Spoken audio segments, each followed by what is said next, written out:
Hello my dear student, welcome to our revision. तो student, आज हम लोग क्लास 10 का क्वाड्रेटिक इक्वेशन यानी द्विघात समीकरण का एक्सरसाइज 4.1 का कुछ मैथ सॉल्यूशन करने जा रहे हैं। इससे पहले हम लोग कुछ किए थे, ठीक है। चलिए देखिए हम लोग का क्वेश्चन क्या है। हम लोग का क्वेश्चन दिया हुआ है, निम्नलिखित स्थितियों को द्विघात समीकरण के रूप में निरूपित करें। क्या करना है हमको? द्विघात समीकरण के फॉर्म में हमको लाना है।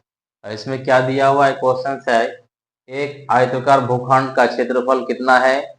528 मीटर स्क्वायर है, यानी वर्ग मीटर है। अब आपको बोला है क्या कि क्षेत्रफल की लंबाई मीटरों में, यानी इसका जो क्षेत्रफल की लंबाई जो है चौड़ाई के क्या है, 2 गुने से क्या बोला है, 1 अधिक है। उसका जो लंबाई होगा वो क्या बोला कि 2 गुने से 1 अधिक होगा, ठीक है। अब क्या बोला है, देखिए हमें भूखंड की लंबाई और चौड़ाई ज्ञात कीजिए। और हमको क्या करना होगा? भूखंड की लंबाई और चौड़ाई ज्ञात करना होगा। इसमें से देखिए हम लोग का भूखंड, हम लोग क्या करते हैं इसको, सबसे पहले इसका एक भूखंड बना लेते हैं हम लोग। ये हम लोग का हुआ क्या? भूखंड, ठीक है। इसमें से क्या बोल रहा है, आपको बोल रहा है कि लंबाई जो है वो चौड़ाई का क्या है आपका, 2 गुने से 1 अधिक है। ये मेरा क्या हो गया? चौड़ाई। वो भी क्या है आपका? मीटर में दिया हुआ है। ये भी आपका क्या हो जाएगा? एक्स मीटर, मीटर में नाप लिए। ये कि मेरा क्या दिया हुआ है? चौड़ाई है। क्या है? चौड़ाई, यानी बी इक्वल्स टू इतना हो गया। इसको भी हम लोग लिख लेते हैं इससे। चौ मतलब होता है हम लोग का चौड़ाई। बी इक्वल्स टू कितना हो गया आपका? इतना मीटर। इसको थोड़ा सा नीचे लिखिए इसको तक, ठीक है। अब आपको बोला है क्या? अब आपको बोला है कि उसका जो चौड़ाई होगा, लंबाई जो होगा क्या होगा? चौड़ाई का 2 गुने से 1 अधिक होगा। यानी मेरा लंबाई जो है, एल से डिनोट करते हैं इसको, ठीक है। क्या बोला? चौड़ाई का 2 गुना, यानी चौड़ाई क्या है? x है, इसका 2 गुना यानी 2x, प्लस उसमें फिर क्या बोला, उससे भी 1 अधिक होगा, ठीक है। तो हो गया मेरा लंबाई है मीटर में। इसको भी हम लोग लिख लेते हैं, क्योंकि रेक्टेंगल यानी आयत का आमने सामने का भुजा जो होता है वो क्या होता है? बराबर होता है, ठीक है। इसीलिए मेरा ये चौड़ाई x मीटर है तो ये वाला भी चौड़ाई होगा, ये लंबाई तो ये भी लंबाई, क्योंकि रेक्टेंगल जो है हम लोग का आयत, उसका आमने सामने का जो भुजा होगा वो क्या होगा? बराबर होगा, ठीक है। अब क्या बोला है, देखिए बोला है कि भूखंड का क्षेत्रफल जो है वो कितना दिया हुआ एरिया, ये है आपका 528 क्या है जी, मीटर स्क्वायर क्षेत्रफल, ठीक है। ये हो गया आपका क्षेत्रफल, समझ गए। अब चलिए इसको हम लोग लिखते हैं, लिखेंगे माना कि, ये है आपका माना कि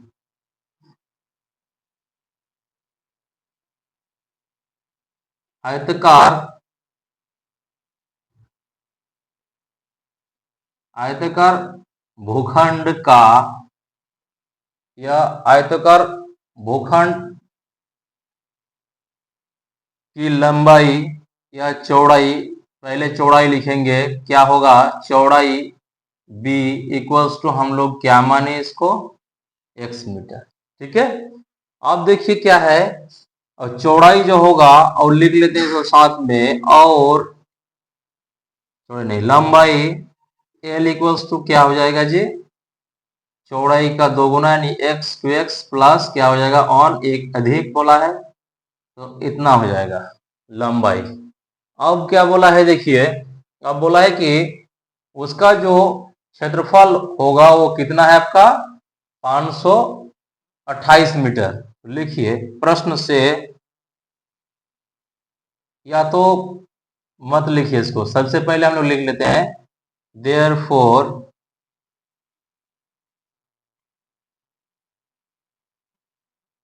आयताकार भूखंड,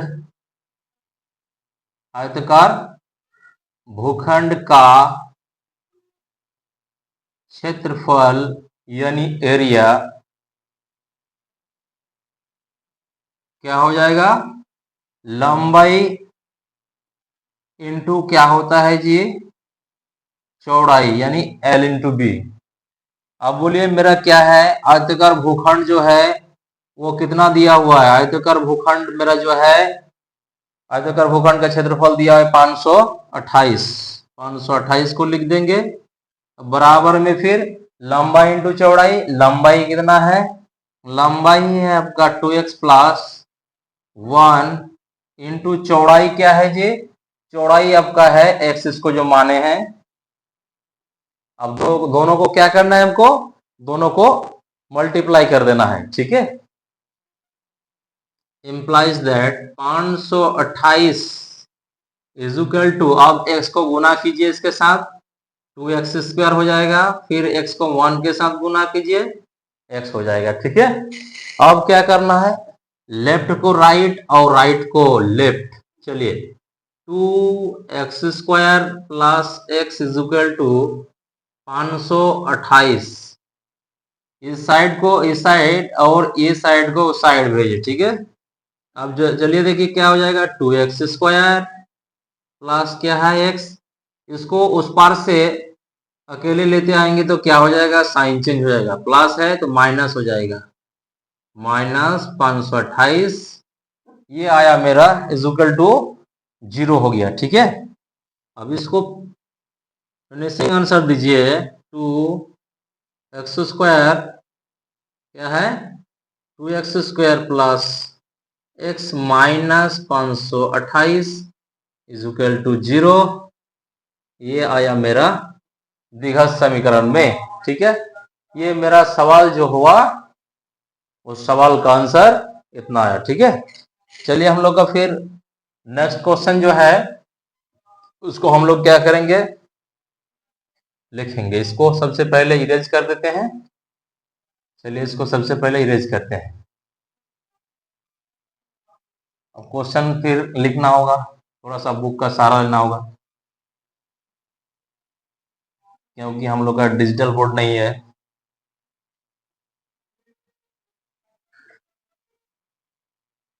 चलिए क्वेश्चन नंबर 2, अब हम लोग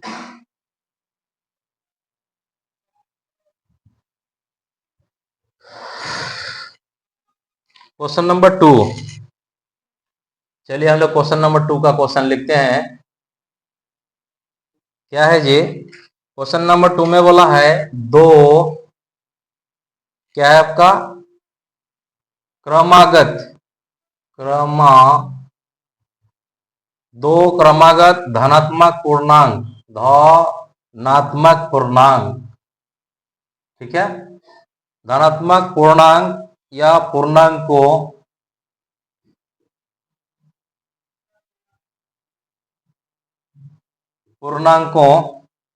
का गुणनफल क्या है, गुणनफल क्या दिया है जी, 306 है, ठीक है। अब क्या बोला है, हमें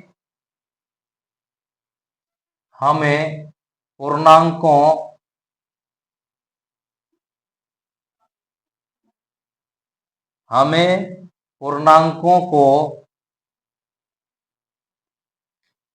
ज्ञात करना है, ज्ञात करना है, ठीक है। इसको हम लोग अब क्या करेंगे, सॉल्यूशन करेंगे। कैसे हम लोग करेंगे, देखिए इसको सॉल्यूशन करने के लिए हम लोग जो पूर्णांक मानेंगे, एक को मानेंगे x और दूसरा पूर्णांक को मानेंगे क्या, x+1। अब दोनों का क्या हो जाएगा, आपका दोनों का मल्टीप्लाई यानी गुना हो जाएगा, और उसका गुणनफल जो है वो कितना है आपका, 306 बोला है, उसी को हम लोग लिखेंगे। चलिए सॉल्यूशन, सोलन में क्या दिया है जी, चलिए अब लिखेंगे,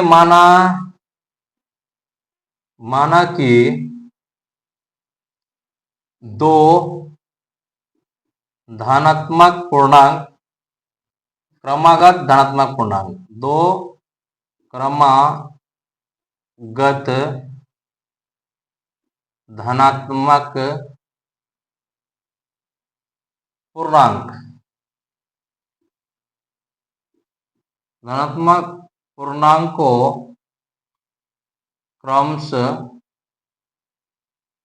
क्या है, एक है आपका x और दूसरा हो जाएगा x प्लस ऑन, ये धनात्मक पूर्णांक है। ठीक है, अब इसको हम क्या करेंगे, बोला है कि दोनों धनात्मक पूर्णांकों का गुणनफल बोला है, यानी अकॉर्डिंग बाय क्वेश्चंस के हिसाब से, यानी प्रश्न के अनुसार हम लोग लिखेंगे। क्या लिखेंगे जी, प्रश्न के अनुसार हम लोग लिखेंगे दोनों का गुणनफल, यानी एक हो गया x, ठीक है, दूसरा हो गया धनात्मक पूर्णांक जो है वो है x प्लस 1। अब दोनों का गुणनफल क्या बोला है, 306। ठीक है, अब इसको हमको क्या करना है, गुणा करना होगा, मल्टीप्लाई। अब x को x के साथ गुणा करेंगे तो एक्स स्क्वायर हो जाएगा, अब फिर x को 1 के साथ गुणा करेंगे तो आपका x होगा। अब इजुकल टू 306। अब इसको लिखिए, implies that x square plus x, उसको उस पार से इस पर लेते आएंगे, साइन चेंज हो जाएगा, 306 हो जाएगा। अब उधर कुछ बचा नहीं, क्या हो जाएगा आपका, 0 हो जाएगा। ठीक है, तो यही तो आया मेरा द्विघात समीकरण का फॉर्म में, x square plus x minus 306 equal to 0। ठीक है, ये मेरा आया आंसर। ठीक है, ये आया मेरा आंसर। अब नेक्स्ट देखिए हम लोग का क्वेश्चन नंबर 3 जो है, क्वेश्चन नंबर 3 को हम लोग लिखते हैं। चलिए क्वेश्चन नंबर 3 क्या है, इसको सबसे पहले हम लोग इरेज करेंगे, उसके बाद क्वेश्चन नंबर 3 का सॉल्यूशन करेंगे। ठीक है, किसी को अगर दिक्कत होगा तो पूछ सकते हैं।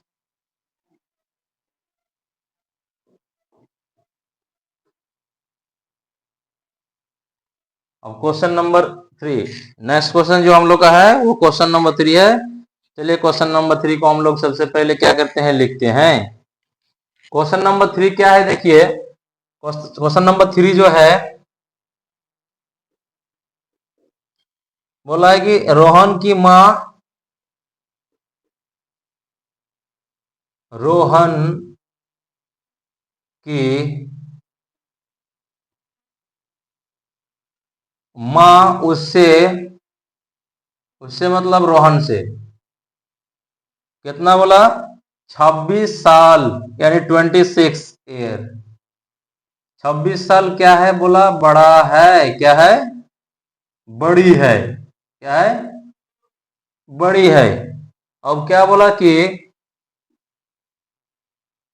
उनकी आयु वर्षों में, किसमें, वर्षों में, उनकी आयु वर्षों में। चलिए उनकी आयु क्या बोला, वर्षों में, उनकी आयु का गुणनफल, आयु का गुणनफल अब से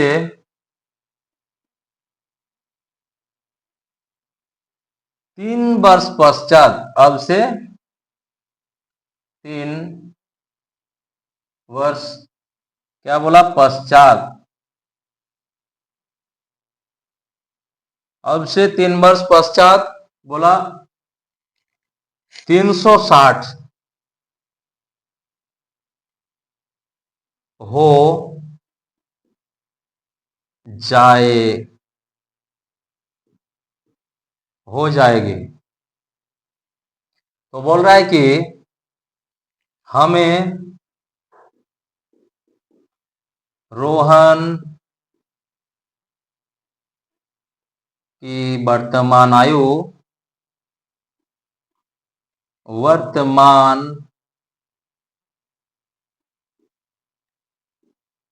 आयु ज्ञात करनी है, ज्ञात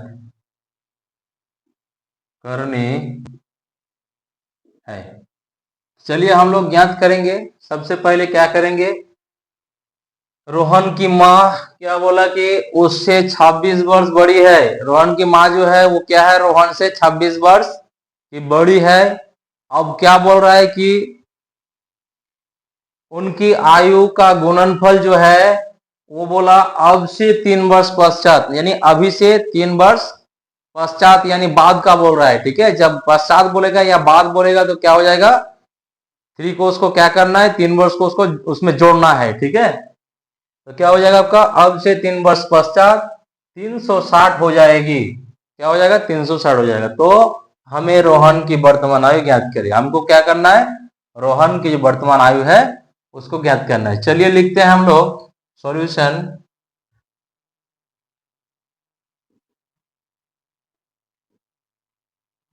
माना कि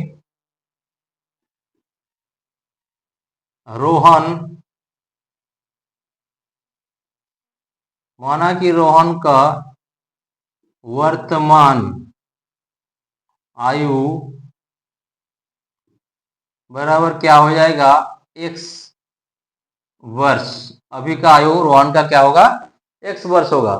अब क्या बोला है, इसमें 9 थोड़ा सा सड़ गया है। ठीक है, ठीक कर लीजिएगा। अच्छा, अब क्या बोला है, और मां की वर्तमान आयु क्या होगा जी, रोहन से कितना वर्ष, 26 वर्ष की बड़ी है। x प्लस 26 हो जाएगा वर्ष। ठीक है, अब क्या बोला, हम लोग एक ही बार में इसको निकाल लेते हैं। बोला कि दोनों के आयु का गुणनफल कब बोला, 3 वर्ष पश्चात, यानी एक ही बार में हम लोग निकाल लेंगे प्रश्न से, यानी अकॉर्डिंग बाय क्वेश्चंस, यानी प्रश्न के अनुसार हम लोग लिखेंगे। रोहन का क्या है, आपका वर्तमान आयु जो है वो है आपका x। अब 3 वर्ष पश्चात यानी +3, इसको क्या कर देंगे, जोड़ देंगे। अब देखिए क्या है, रोहन का माँ जो है, रोहन का माँ का जो है x प्लस क्या है 26 अभी का, और 3 वर्ष पश्चात करेंगे तो 3 जुड़ जाएगा। ठीक है, अब क्या बोला, दोनों का आयु का गुणनफल जो है बोला कितना हो जाएगा, 360। तो चलिए हम लोग का हो गया क्या, 360। ठीक है, अब इसको हम लोग क्या करेंगे, कैलकुलेशन करेंगे। x प्लस 3 हो जाएगा, ये वाला देखिए, ये क्या है आपका x प्लस 26 और 3 को जोड़ेंगे तो कितना हो जाएगा जी, 26 और 3 को जोड़ेंगे तो 29 हो जाएगा। अब इक्वल टू क्या हो जाएगा, 360। अब चलिए दोनों को क्या करना है, गुना करना है। गुना कर लीजिए, x का गुना हो जाएगा सारा के साथ, x प्लस 29 यानी 29 प्लस फिर 3 का हो जाएगा, x प्लस किसके साथ, 29 के साथ। अब देखिए क्या हो जाएगा, 360। ठीक है, अब देखिए क्या हो जाएगा, इम्प्लाई दैट x को गुना करेंगे तो क्या हो जाएगा, एक्स स्क्वायर। अब 29 के साथ गुना करेंगे x को तो क्या हो जाएगा, 29x, प्लस इसको फिर गुना कीजिए तो क्या हो जाएगा, 3x। अब फिर 29 को फिर 3 के साथ हमको क्या करना है, गुना करना है। तो गुना कीजिए, 3 नम 27 हो जाएगा, 27 का 7 हाथ में रहा 2। अब 3 को फिर 6 से गुना कीजिए, 3 दूनी 6 हो जाएगा, 6 और 2 कितना हो जाएगा जी, 8 हो जाएगा, यानी 87 हो जाएगा, इज इक्वल टू 360। अब क्या करना है, देखिए एक्स स्क्वायर प्लस 29 और 3 को जोड़ेंगे तो क्या हो जाएगा, 32 हो जाएगा। 32 क्या हो जाएगा, एक्स प्लस 87। और देखिए 360 को क्या करेंगे, उस पार से इस पर लेते आएंगे तो इसका भी साइन चेंज हो जाएगा, 360 हो जाएगा माइनस में। अब इज इक्वल टू क्या हो जाएगा, उस पार में कुछ नहीं बचा, मतलब 0 राइट साइड में। ठीक है, अब चलिए एक्स स्क्वायर प्लस 32x। अब बोलिए 360 में हम क्या करेंगे, 87 को घटाएंगे, साथ है ऊपर में है 0, इसमें उधार ही लेंगे तो क्या हो जाएगा, बोलिए बड़ा का साइन तो माइनस होगा ही, 360 बड़ा है। अब यहाँ हम कर देंगे क्या, 3 कर देंगे, 9 है यहाँ, 9 में इसको फिर घटाएंगे तो क्या हो जाए आपका, यहाँ हो जाएगा आपका 7 2 273 इजिकल टू 0। तो मेरा आया क्या आंसर, आंसर आया आपका x² plus 300 sorry 32x minus कितना हो जाएगा 273 इजिकल टू 0। ये आया मेरा द्विघात समीकरण के फॉर्म में। ठीक है, ये द्विघात समीकरण के रूप में आ गया, यहीं तक हमको निकलना था। ठीक है, चलिए हम लोग फिर इसके बाद क्वेश्चन नंबर 4 का सॉल्यूशन करने जा रहे हैं। ठीक है, चलिए इसको हम लोग सबसे पहले क्या करते हैं, इरेज कर देते हैं। ठीक है,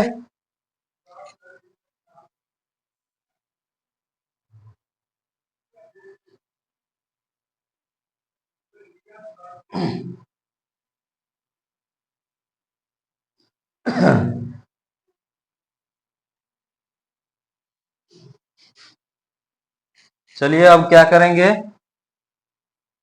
अब हम क्या करेंगे देखिए, अब क्वेश्चन नंबर 4 को हम लोग सबसे पहले लिखते हैं। चलिए क्वेश्चन नंबर 4 क्या है, क्वेश्चन नंबर 4 दिया है, देखिए सबसे पहले हम क्वेश्चन को लिखते हैं। क्वेश्चन नंबर 4 जो है,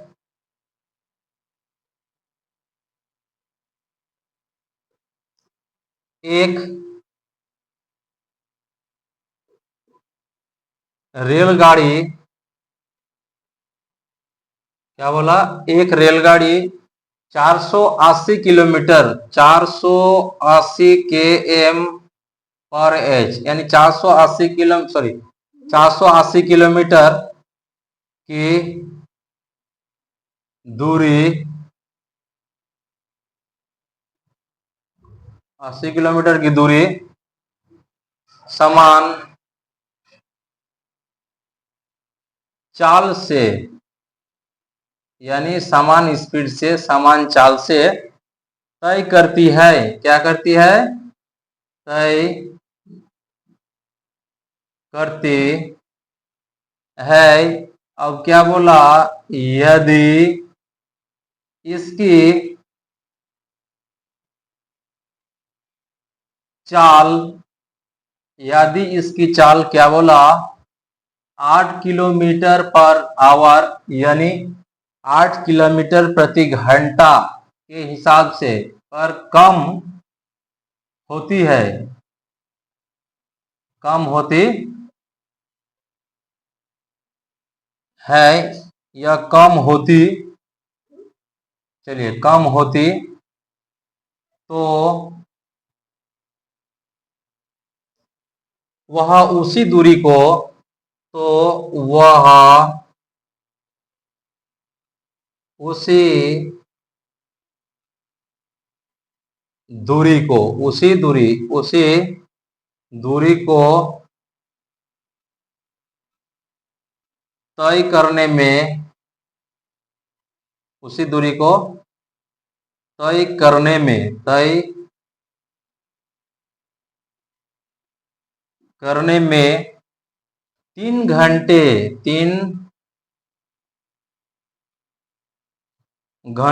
अधिक, 3 घंटे अधिक लेती है, 3 घंटे अधिक लेती। हमें क्या करना है, रेलगाड़ी, रेलगाड़ी, रेलगाड़ी क्या है कि चाल, रेलगाड़ी की चाल ज्ञात करनी है, ज्ञात करनी है। क्या है, रेलगाड़ी की चाल हम लोग को क्या करना है, ज्ञात करना है। तो रेलगाड़ी की चाल हम लोग कैसे ज्ञात करेंगे, ठीक है,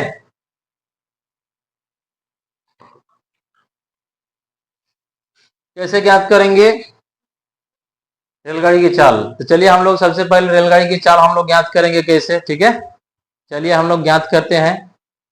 रेलगाड़ी की चाल हम लिखेंगे यहाँ, सॉल्यूशन पहले लिख लेते हैं। अब क्वेश्चन तो पहले एक बार पढ़ लीजिए। एक रेलगाड़ी की चाल कितना है, 480 किलोमीटर की दूरी। एक रेलगाड़ी की चाल 400, एक रेलगाड़ी 480 किलोमीटर की दूरी समान चाल से तय करती है। समान चाल से वो क्या करेगी, तय करेगी। अब क्या बोल रहा है, यदि उसी चाल, इसकी चाल 8 किलोमीटर पर आवर कम होती है, ठीक है, तो बोला वह दूरी को तय करने में, उसी दूरी को तय करने में 3 घंटे अधिक लेती है, यही ना। हमें रेलगाड़ी की चाल ज्ञात करनी है, लिखना है हम लोग, क्या लिखना है, माना कि रेलगाड़ी रेलगाड़ी की चाल, क्या लिखेंगे, x किलोमीटर पर आवर, ठीक है। अब क्या बोला, फिर से बोला कि रेलगाड़ी की चाल जो है उसमें बोला कि 8 किलोमीटर कम होती है। तो 8 किलोमीटर कम के लिए क्या करना होगा हमको, 8 किलोमीटर कम के लिए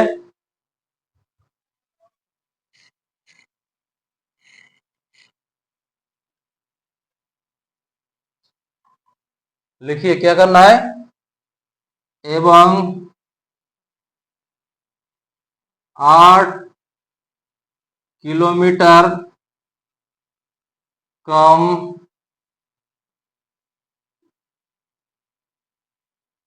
होने पर चाल कितना हो जाएगा, x-8 हो जाएगा, ठीक है, किलोमीटर पर आवर, ठीक है। अब क्या करना है, हम लोग इसका कुछ फॉर्मूला जानते हैं कि समय बराबर क्या हो जाएगा, दूरी बटे चाल होता है। क्या होता है, दूरी बटे चाल। समय बराबर दूरी बटे क्या हो जाएगा, चाल हो जाएगा, ठीक है। तो उसी फॉर्मूला से हम लोग निकालेंगे। इसको सबसे पहले लिखते हैं प्रश्न से, प्रश्न से क्या बोला, प्रश्न से सबसे पहले हमको बोला था रेलगाड़ी का चाल इतना किलोमीटर में बोला, तो सबसे पहले ये वाला लिख लेंगे हम लोग। इसका क्या हो जाएगा आपका, समय बराबर दूरी बटे चाल, यानी दूरी बटे चाल, दूरी में क्या हो जाएगा, एक का हो जाएगा आपका 480, 480 बटे में आपका क्या हो जाएगा, बटे में आपका हो जाएगा x-8। और फिर इसको माइनस कर देंगे, क्योंकि इसमें क्या होता है, 3 घंटा कम लगता है इसमें, इसीलिए। अब क्या हो जाएगा आपका 480, इसमें भी समय इज इक्वल टू दूरी बटे चाल के हिसाब से ये क्या हो जाएगा आपका, दूरी क्या हो गया आपका 480 और चाल क्या हो जाएगा x। अब कम लगता है कितना, 3 घंटा, ठीक है। अब हमको क्या करना है, इसको कैलकुलेशन करना है। चलिए दोनों का हम एलसीएम लेंगे तो क्या आ जाएगा, x इंटू x-8। अब इसको इसको कैंसिल कराते हैं तो क्या हो जाएगा, कैंसिल हो जाएगा, बचेगा x। 480 के साथ x क्या हो जाएगा, गुना हो जाएगा। अब माइनस, देखिए x x का कैंसिल हो जाएगा, बचेगा कितना, x-8। पहले में क्या आपका 480, अब ब्रैकेट में क्या हो जाएगा, x-8 इज इक्वल टू क्या हो जाएगा, 3। अब इम्प्लाइज दैट क्या हो जाएगा, देखिए सबसे पहले क्या करेंगे, 480 इसमें भी है, इसमें से कॉमन ले लेते हैं 480। यहाँ बचेगा कितना, यहाँ बचेगा आपका, सेकंड ब्रैकेट लगा देते हैं, x बचेगा माइनस 480 निकाल लिए तो यहाँ भी क्या बचेगा, x-8 बचेगा, ठीक है, ब्रैकेट क्लोज। अब देखिए क्या हो जाएगा, x into x-8 bracket close is equal to क्या हो जाएगा, 3, ठीक है। अब क्या हो जाएगा, इम्प्लाइज दैट क्या करते हैं, 480, अब सेकेंड ब्रैकेट x ये देखिए माइनस प्लस क्या हो जाएगा, माइनस एक्स हो जाएगा, माइनस माइनस प्लस हो जाएगा, क्या हो जाएगा, यहाँ बचेगा 8 बचेगा। अब क्या करते हैं, इसको सेकंड ब्रैकेट से घेरा, प्लस यहाँ क्या है आपका x जो है ये क्या प्लस में है कि माइनस में है, कैंसिल हो गया। यहाँ बचा कितना आपका x into x minus 8 equal to में क्या हो जाएगा आपका 3। चलिए यहाँ से फिर जाते हैं हम यहाँ, ठीक है। चलिए अब क्या हो जाएगा, इम्प्लाइज दैट बचा कितना यहाँ 480 बचा, और 480 गुना क्या हो जाएगा आपका 8। अब क्या है इसमें गुना हो जाएगा, बटे में क्या है आपका, बटे में आपका x into x minus 8 equal to क्या हो जाएगा 3। इम्प्लाइज दैट, अब इसको फिर क्रॉस मल्टीप्लिकेशन करना है, यानी कैसे गुना करना है, कोना कोनी हम लोग क्या करेंगे, गुना करेंगे। नीचे कुछ नहीं मतलब क्या है 1 है, यानी हर में अंश में 3 है। अब इसको गुना कीजिए तो क्या हो जाएगा, इसको इसके साथ गुना करेंगे तो क्या हो जाएगा 3, यानी 3x हो जाएगा यहाँ इसके साथ, और ऑलरेडी यहाँ पे क्या दिया हुआ है x माइनस 8 है। अब इसका कीजिए इसके साथ, 1 के साथ करेंगे तो यहाँ कितना है 480 इंटू 8, 1 के साथ गुना कर दीजिए। अब ये वाला देखिए क्या हो जाएगा, इसको गुना कर दीजिए 3x स्क्वायर हो जाएगा, माइनस ये क्या हो जाएगा 8 को 3 के साथ गुना करेंगे तो कितना हो जाएगा जी 24x हो जाएगा। अब इजुकल टू क्या हो जाएगा यहाँ, अब इससे इसको गुना कीजिए, 480 को 8 को 1 से गुना तो 8 हो गया, 8 ही हो गया। 3x स्क्वायर माइनस क्या हो जाएगा 24x। अब इससे इसको गुना कीजिए तो ये तो 0 हो जाएगा। 8 को 8 से गुना करेंगे तो क्या हो जाएगा 64 हो जाएगा, हाथ में रहा 6। फिर 8 को 4 के साथ गुना करते हैं तो क्या होता है 32 होता है। 32 और 6 में कितना हो जाएगा जी 38 हो जाएगा। 32 और 6 38, ठीक है। अब चलिए क्या करते हैं, implies that 3x square minus 24x, उसको उस पार से इस पर लेते आते हैं तो क्या हो जाएगा यहाँ 3840, वो राइट साइड में कुछ नहीं मतलब 0, ठीक है। अब ये मेरा क्या आ गया द्विघात समीकरण के फॉर्म में आ गया, 3x square minus 24x minus 3840 equal to 0। ये आया मेरा द्विघात समीकरण, यानी द्विघात क्वाड्रेटिक इक्वेशन के फॉर्म में आ गया या तो रूप में आ गया, ठीक है। यहीं तक हमको क्या करना था, यहीं तक हमको सॉल्यूशन करना था, ठीक है। तो आज तक इतना ही। इस वीडियोस में फिर नेक्स्ट वीडियोस में हम लोग 4.2 का सॉल्यूशन करेंगे, ठीक है बच्चों। इतना ही करके आज हम लोग क्या करते हैं छोड़ते हैं, ठीक है। चलिए।